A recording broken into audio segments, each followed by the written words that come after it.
ainda nesse vídeo. Sobre a visão do senhor de perder salvação,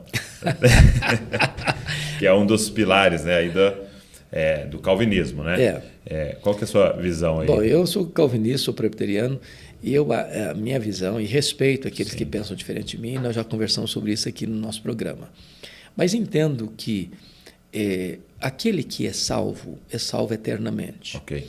Existem algumas pessoas que dizem, mas pastor, mas e o fulano que era pastor, que era presbítero, que era diácono, que era professor de escola? Se a gente entender o processo e que a ação da graça não é, ou a salvação, um ato único e instantâneo, porque se tem portas, se tem caminhos, se tem alvo, tem um processo. Sim. Para mim, o processo pode ser abortado.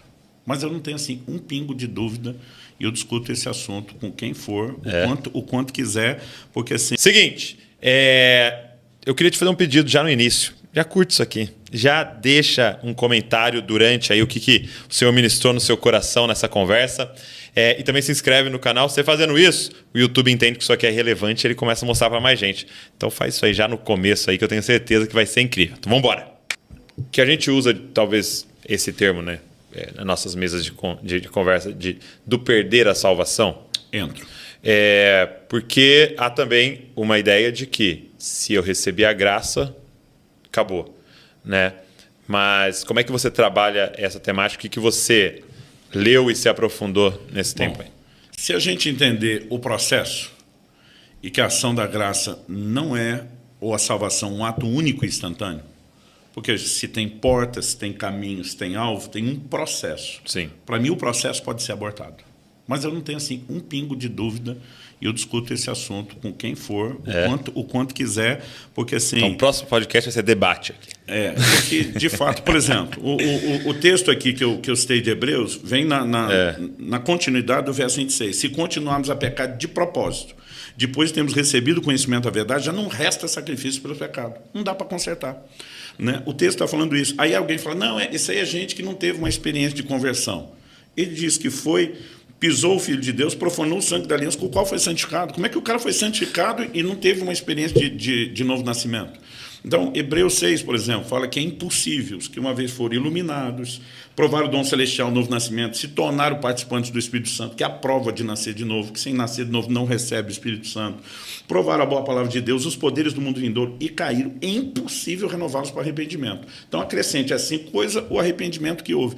Não consigo olhar para isso tudo, né, e não querer dessa forma. Agora, eu não tenho problema com as igrejas, porque eu falo sobre certeza e salvação. A gente não prega incerteza. Isso é algo que tem que ser entendido. O livro de Hebreus também fala, no mesmo capítulo 6, de uma âncora da alma. Depois de falar de gente que se perdeu, ele fala de gente que pode estar bem ancorada. Mas ele chama isso a uma responsabilidade de correspondência. Agora, eu não tenho problema com os crentes que pregam uma vez salvo, salvo para sempre, com quanto que eles estão ensinando compromisso e uma vida de santidade. Entendi. Agora, quando isso vira uma desculpa para você justificar o pecado e o não aperfeiçoamento, para mim nós temos uma armadilha perigosa. Entendi. Então, porque eu vejo alguns ministrando e dizendo como se não há santidade, não houve salvação, né? Porque o texto que você citou de Tito, né? E o texto de Romanos 8 é muito claro, né? Não há nenhuma condenação para aqueles que estão em Cristo Jesus, né? Ou seja, salvação no sentido de perdão dos pecados ali, né? Regeneração. Só que é invisível isso, né? Eu falo, tenho fé, creio, é invisível. É invisível. E aí no verso 2, então ele fala, mas Paulo, como é que eu sei que não há condenação para mim, né? Porque a lei da vida, da graça, agora te livrou da lei do pecado e da morte. Então é evidência, né? Então santidade e salvação é os dois lados de uma mesma moeda, né? São, mas nós precisamos entender que de vez em quando alguém fala assim, não, se não teve santificação, não teve salvação, para mim é conflitante. É muito forte. Por quê? A pessoa pode ter passado pela porta, sim, sem ter entendido como crescer e se desenvolver no caminho. Uhum. Então, a minha preocupação não é julgar quem passou pela porta no caminho, se ele teve, se não teve, se ele perde, se não perde. É ajudá-lo a seguir crescendo até alcançar o alvo. Então, assim, eu acredito que uma pessoa pode ter uma experiência inicial. Então, por exemplo, a Bíblia fala que Simão Mágico, lá em Atos 8, Samaria, abraçou a fé. Mas daqui a pouco... ele quer comprar. daqui a pouco ele está agindo errado, porque ainda é imaturo, é carnal, ele precisa. Né? Agora, quando Pedro confronta ele, Pedro não está tratando do assunto como se o camarada simplesmente, não, você não tem nenhuma evidência de salvação, que você está em pecado. Eu, particularmente, até gosto da linguagem que o apóstolo Pedro usa com ele, ele diz assim, arrependa-se desse mal. Atos 8, eu vou ler agora o verso do 20 até o 23. Mas Pedro respondeu que o seu dinheiro seja destruído junto com você, pois você pensou que com ele poderia adquirir o dom de Deus. Não existe porção nem parte para você nesse ministério, porque o seu coração não é reto diante de Deus. No ministério é o que ele queria, eu quero impor as mãos, as pessoas receber o Espírito Santo. Ele diz, portanto, arrependa-se desse mal e ore ao Senhor. Talvez ele o perdoe por esse intento do seu coração, pois vejo que você está cheio de inveja e preso à sua maldade. Ele não falou, cara, isso é evidência que você não foi salvo. Ele diz, arrependa, ora ao Senhor. Né? É evidência do quê? De maturidade, de necessidade de ajuste, de alinhamento. E que não dá para você ser líder, né? Exatamente, porque enquanto não cresceu... Não dá para você ser membro, não dá para você ser membro. Exatamente. Então, assim, eu prefiro sempre fazer essa distinção. Então, se por um lado, às vezes, me acham exageradamente rigoroso quando falo de perder, nem sempre eu estou olhando para alguém que não manifestou tudo e dizer que ele não teve nada. Entendi. Né? Então, isso merece os outros 18 podcasts. Eu gostei muito da forma que o C.S. Lewis colocou no Cristianismo Puro e Simples, que ele dizia assim, não tem como a gente fazer esse julgamento porque você não sabe o ponto de partida da pessoa. Né? Então, o exemplo que ele está dando seria mais ou menos assim no meu contexto. Né? Vamos dizer assim, você pega um menino que se converteu e ele cresceu numa família em que os pais falavam muito palavrão, um lugar bem disfuncional, assim. Então, vamos dizer que ele falasse 100 palavrões por dia. Né?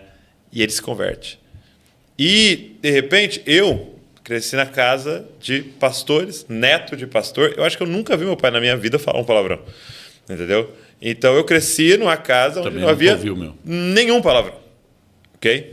E aí, de repente, tá os dois na igreja. Esse menino se converteu e eu. E eu tô falando 10 palavrões. E ele vem e tá falando 70. Ele falava 100. E ele tá falando 70. E aí, quando a gente compara... Ele está melhorando, você está piorando. Se parece que ele é um profano e eu tô bem ali, né? Falando só 10, ele está falando 70, mas a gente não sabe os pontos de partida. E aí o C.S. Lewis coloca que a gente não sabe nem o ponto de partida hormonal da pessoa. E aquilo que é uma grande tentação para você, para mim não é, que é uma facilidade para mim, até tem muito a ver com a minha personalidade e tal. Então é interessante isso, porque é um processo, né? É um caminhar, então, né? Eu prefiro, em vez de tentar avaliar cada caso e tentar julgar o que é como, por exemplo, pecado gera consequência. Então, uma pessoa que tem pecado e não se arrepende, ela pode colher consequência. Sim. Agora, você não pode pegar qualquer um que está enfrentando problema e dizer que é consequência de pecado. Entendeu? Então, assim, os amigos de Jó ali, né? Exatamente. Então, para mim, essa coisa de discutir se não foi salvo... Paulo fala de um camarada na igreja de Corinto que estava vivendo incesto, um caso com a madrasta. Não houve arrependimento, ele libera uma palavra de juízo, ou seja, entrega Satanás para a destruição da carne, mas ele não está falando de perdição ainda. Ele diz para que o espírito seja salvo no dia do Senhor, porque ainda poderia haver arrependimento naquele leito de enfermidade e poderia haver conserto com Deus. Então, assim, não estamos falando de algo também que é instantâneo, né? Porque alguns, quando você fala de perda de salvação, você diz, não, pequei e perdi tudo. Não estamos falando que se perde isso como perde a moeda no bolso furado da calça.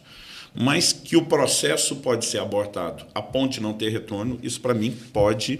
E quando a gente fala sobre isso, não é para gerar medo de que aconteça, é simplesmente para evitar. Eu queria até fazer algumas perguntas que o pessoal mandou antes da gente encerrar.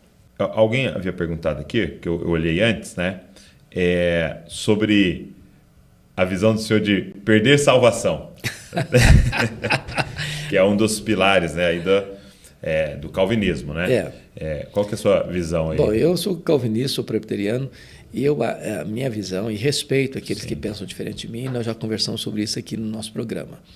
Mas entendo que aquele que é salvo eternamente. Ok.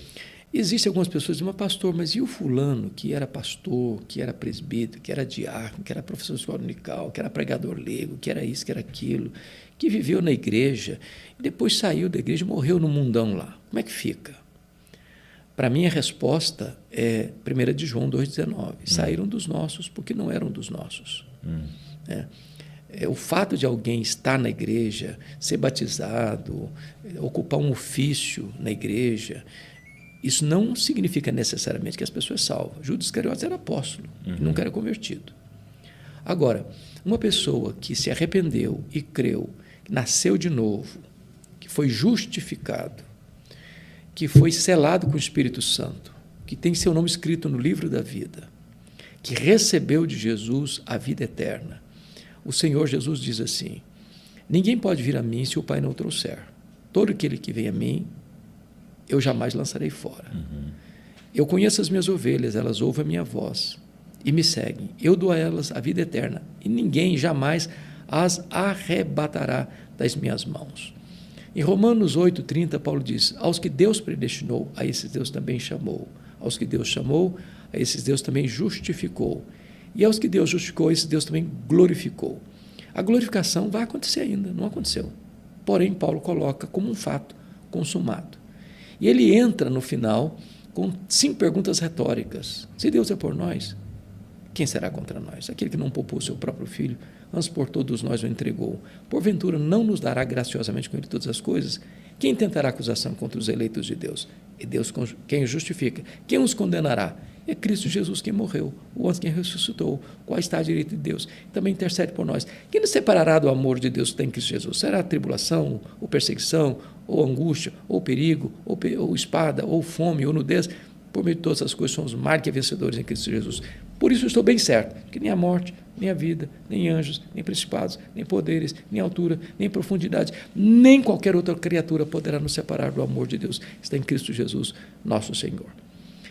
Desfrutar dessa segurança é muito importante, porque há 2 realidades, ou 2 perigos. Primeiro, é a pessoa estar salva, mas não se sentir salva. Ela vive numa corda bamba, indo para o céu hoje, indo para o inferno amanhã, sendo filho de Deus hoje, não sendo filho de Deus amanhã. Ele vive nessa gangorra emocional, com grande angústia na alma. O segundo é o perigo de a pessoa achar que ela está salva e não está. Jesus disse: muitos naquele dia vão dizer: Senhor, porventura não profetizamos, não fizemos milagres, né? Expulsamos demônios. É verdade, vocês fizeram tudo isso aí, mas apartai-vos de mim, vós os que praticais a iniquidade. Eu nunca vos conheci. Então, a falsa segurança é um problema, e tendo salvação e não se sentir seguro, para mim é um outro problema. O fato é que a salvação é uma obra de Deus, não há mérito nosso. A segurança não está em mim, eu tenho segurança por mim, que eu... Não. Quem dá segurança é Deus. Quem garante a segurança da salvação é Deus. Eu tenho muito deleite nesta verdade, Sim. que eu entendo ser uma verdade bíblica. Respeito profundamente quem pensa diferente e volto a dizer, não é isso que é o essencial. Sim. O essencial é que todos nós, sendo alguém um calvinista ou um arminiano, sendo alguém que tem segurança da sua salvação, sendo aquele que acha que não se pode ter segurança, nós cremos na mesma verdade bíblica, que é, cremos que só Jesus salva e cremos que a salvação é pela graça, mediante a fé em Cristo Jesus. Então, quero dar um exemplo histórico. Você tem na história John Wesley e George Whitefield. Sim. George Whitefield era calvinista. John Wesley era o que nós chamamos hoje de arminiano. Os dois se respeitavam, os dois trabalhavam juntos. E alguém um dia quis tirar uma casquinha nos dois. Aí chegou para o George Whitefield e assim, perguntou: George Whitefield, o que você acha do Wesley? Ele disse: é o homem mais santo que eu conheço. Eu gostaria que ele pregasse no meu funeral. E pregou. É mesmo? Pregou. Aí alguém chega para o John Wesley, tentando tirar uma casquinha, jogar um contra o outro, e falou: John Wesley, o que você acha do George Whitefield? Você acha que você vai encontrá-lo no céu? Wesley respondeu: acho que não. Não?